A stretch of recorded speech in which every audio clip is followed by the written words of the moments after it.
Hello and welcome to बवाल banking classes. आज हम फाइनेंशियल अवेयरनेस जून 2024 तक का करेंगे। उसका ये सेकंड पार्ट है। फर्स्ट पार्ट ऑलरेडी अपलोड हो चुका है, you can go and watch the previous video. तो बैंक ऑफ बड़ौदा जो कि है उसका जो बीओबी वर्ड उनका जो ऐप है उस पर रिस्ट्रिक्शंस हटा लिए गए हैं।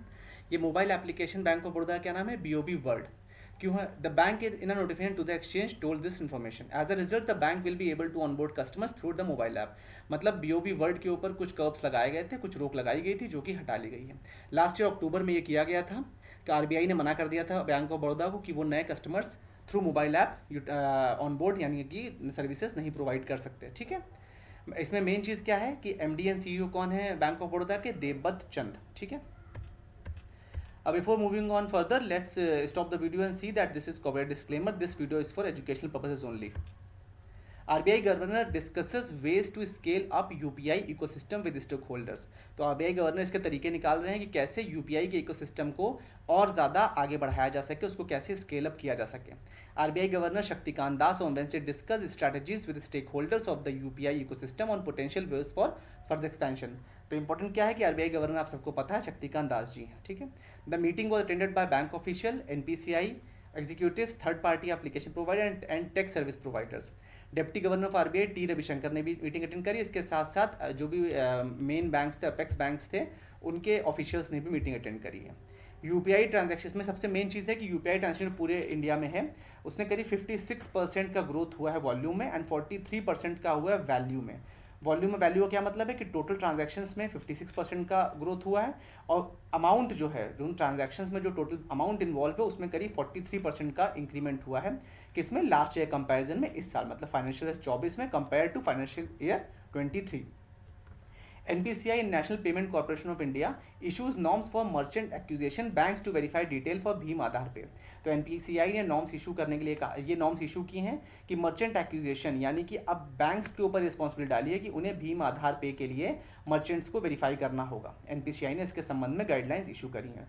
जो वेरिफिकेशन का जो पूरा ओनस है, जो पूरी जिम्मेदारी है, वो किसके ऊपर डाली है, बैंक्स के ऊपर डाली है कि भीम आधार पे में वो वेरीफाई करेंगे मर्चेंट्स की आइडेंटिटी को। ठीक है, NPCI has been issuing advisories to curb the rising instances of frauds using the Aadhaar enabled payment system। आपको पता है AEPS यानी आधार इनेबल्ड पेमेंट सिस्टम, उसमें काफ़ी सारे फ्रॉड्स हो रहे हैं। उसको रोकथाम के लिए मर्चेंट एक्विजिशन संबंधित जो वेरिफिकेशन है उसकी जिम्मेदारी अब किसकी है, बैंक्स की है।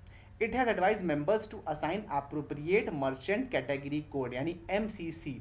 जो भी मेंबर्स या मर्चेंट्स होंगे उनको एक MCC यानी मर्चेंट कैटेगरी कोड प्रोवाइड किया जाएगा जब नए मर्चेंट्स को ऑनबोर्ड लिया जाएगा यानी ऐप पर लिया जाएगा।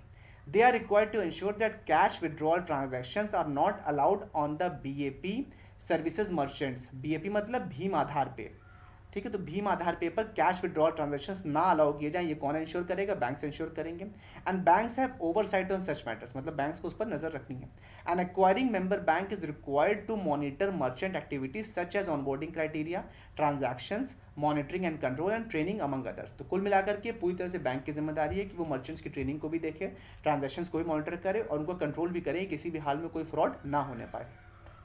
Banks for 1 to 2% project financing provision, RBI propose 5%। ये क्या चीज़ है, आप लोगों को पता होगा कि प्रोविजनिंग की जाती है। जो एनपीए अकाउंट्स होते हैं उनमें तो हायर प्रोविजनिंग की जाती है, लेकिन जो स्टैंडर्ड अकाउंट्स होते हैं यानी जो सही चल रहे होते हैं उनमें भी प्रोविजनिंग करी जाती है।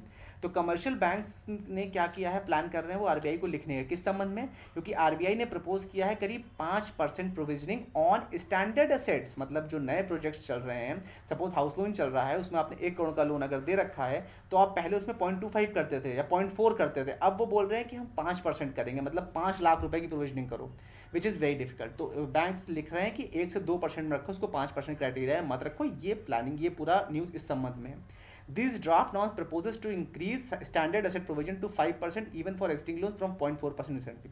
करंटली जिनमें 0.4% का आप प्रोविजनिंग करते हैं उसके लिए डिमांड कितना कर रहा है RBI, 5%, which is very high. According to industry executives, lenders would suggest a 1% standard asset. Lenders का कहना है, मतलब जो बैंक्स हैं, जो कॉर्पोरेशंस हैं, जो फाइनेंशियल इंस्टीट्यूशंस हैं, वो कह रहे हैं भाई 1% तक आप कर लो, लेकिन 5% काफ़ी ज़्यादा हो गया कंसिडरिंग द रिस्क इन्वॉल्व। उनका ये भी कहना है बैंक्स का कि अगर आप इसमें 5% का वो करते हो तो कई सारे प्रोडक्ट्स हैं जो अनवाइबल हो जाएंगे। मतलब जो मार्जिन है उसमें वो वही 2-3% का मार्जिन है, वो भी आप अगर उसमें प्रोविजनिंग करवा दोगे तो कॉस्ट ऑफ फंड्स बढ़ जाएगी ना। आप लोगों को इतना समझ में आ रहा होगा, you are already working in banks. तो जो कॉस्ट ऑफ फंड्स बढ़ जाएगी तो ऑब्वियस सी बात है प्रोजेक्ट अनवायबल हो जाएगा, और खासकर वो प्रोजेक्ट जो residential commercial building residential buildings हैं अगर वो बन रही हैं उनके लिए कोई कमर्शियल लोन किया गया है, तो मान लीजिए 100 करोड़ का लोन है, अभी तक उसमें बैंक कितना 0.4 यानी 40 लाख रुपए प्रोविजनिंग कर रहा था, अब अचानक से बैंक बोलता है कि 100 करोड़ में 5 करोड़ प्रोविजनिंग करो, तो जो 5 करोड़ बढ़ेगा वो भी तो कॉस्ट ऑफ फंड्स बढ़ जाएगा, जब कॉस्ट ऑफ फंड बढ़ेगा तो अल्टीमेटली बिल्डर पे खर्चा आएगा, बिल्डर पे आएगा तो बिल्डर जो प्रोजेक्ट बेच रहा है वो और महंगा बेचेगा, तो अल्टीमेटली बैंक्स के लिए मुश्किल हो जाएगा कि मान लो प्रोजेक्ट अगर नहीं सेल आउट होता है तो जो पैसा फंस चुका है बैंक का 100 करोड़ में, तो मान लो 80 करोड़ वो लेंड आउट कर चुके हैं, तो बैंक तो बीच में फंस गया ना, तो प्रोजेक्ट अनवायबल हो गया, कंप्लीट अगर नहीं हो पाता है तो अल्टीमेटली लॉस पे कौन है, बैंक्स। तो ये बात इसमें पूरी डिस्कस करी गई है जो कि बहुत शॉर्ट में दिया, आप चाहें तो पॉज करके वीडियो पूरा देख सकते हैं। In case you need PDF for this you can send me a mail and I will send you across. Visa appoint Suraj Raina country manager for India, तो डिजिटल, तो वीज़ा ने क्या किया है, मेन इसमें इतना ही है, डिजिटल पेमेंट प्लेटफॉर्म वीज़ा, आपको पता है वीज़ा मास्टर ये सब डिजिटल प्लेटफॉर्म से पेमेंट के लिए, जैसे रुपये अब इंडिया का है, तो उन्होंने सुजय रैना को कंट्री मैनेजर बनाया इंडिया के लिए। Raina will be responsible for the India business, leading and executing Visa's strategic initiatives for the market, partner with clients and the payment ecosystem. तो basically Sujay Raina India country manager हो गए हैं वीज़ा की तरफ से। उनकी in addition to responsibilities as the country manager he will continue to lead business development for Visa in India, overall इनको India का बिजनेस देखना है। संदीप घोष कंटिन्यू करेंगे अपना ग्रुप कंट्री मैनेजर के तौर पे, और वो कहाँ कहाँ देखते हैं, वो इंडिया और साउथ एशिया देखते हैं, ठीक है। संदीप घोष भी वीजा के ही हैं, वो क्या देखते हैं, वो ग्रुप कंट्री मैनेजर यानी इंडिया और साउथ एशिया। सुजय रैना जो अपॉइंट किए हैं वो सिर्फ इंडिया के लिए अपॉइंट किए गए। तो संजीव रैना संदीप घोष के पास इंडिया, साउथ एशिया यानी कि बांग्लादेश, श्रीलंका, नेपाल, भूटान, मालदीव्स, ये सब एरिया इनके अंडर में रहेगा, और सुजय रैना के पास सिर्फ इंडिया रहेगा, इतना ही न्यूज इंपॉर्टेंट है। RBI urges gold loan NBFCs to follow norms amid big surge। तो आरबीआई ने अभी हमने पहले भी लास्ट इसका जो फर्स्ट पार्ट हमने इस वीडियो का किया है उसमें हमने डिस्कस किया था कि एनबीएफसीज को 20,000 से ऊपर के लिए मना किया गया देने के लिए कैश पे आउट गोल्ड लोन पर। वही चीज़ आरबीआई ने फिर से आगे कही है। आरबीआई एनबीएफसी से कह रही है कि वो कंप्लाई करे नॉर्म से regarding loan to value ratio, auction process and cash disbursement after discovering that some of this companies violating regulatory guidelines. तो डिसबर्समेंट यानी कैश 20,000 से ऊपर नहीं करना, लोन टू वैल्यू रेशियो का ख्याल रखना, ऑक्शन प्रोसेस का भी ध्यान रखना है, इन सारी गाइडलाइंस को फॉलो करनी है एनबीएफसीज को। एक किसका कहना है, आरबीआई कहना है। The gold finance companies business recorded phenomenal growth since the pandemic, jumping from 3,467 crore in March 2020 to 1.31 lakh in March 23। मतलब with in span of 3 years, केवल 3 साल में जो बिजनेस 34,678 करोड़ का था वो 1.31 लाख करोड़ हो गया, ऑलमोस्ट 3 गुने से ऑलमोस्ट 4 गुना, हाँ लगभग 3.5-4 गुना बढ़ चुका है 3 साल के अंदर अंदर। ये गोल्ड लोन की मार्केट की बात हो रही है एनबीएफसीज में, इसीलिए इन पे गाइडलाइंस थोड़ी टाइट हो रही है। In March the RBI barred IIFL finance, आपको पता हो जैसे अभी बीओबी वर्ल्ड की हमने बात करी थी, उसी तरह से मार्च के 2024 मार्च में आईआईएफएल फाइनेंस के ऊपर भी रोक लगाई है। किसने, आरबीआई ने, जो कि एक एनबीएफसी है। किस पर संबंध में, सैंक्शनिंग और डिसबर्स फ्रेश गोल्ड लोन संबंधित। तो फ्रेश गोल्ड लोन अब आईआईएफएल नहीं कर सकती है, क्यों, क्योंकि इनमें सुपरवाइजरी कंसर्न्स हैं।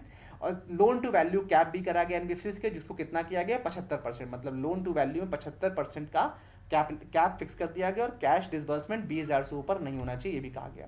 Thank you for watching, do like and share and subscribe the channel. If you have any doubt please feel free to ask in the comment section. Thank you so much for your valuable time.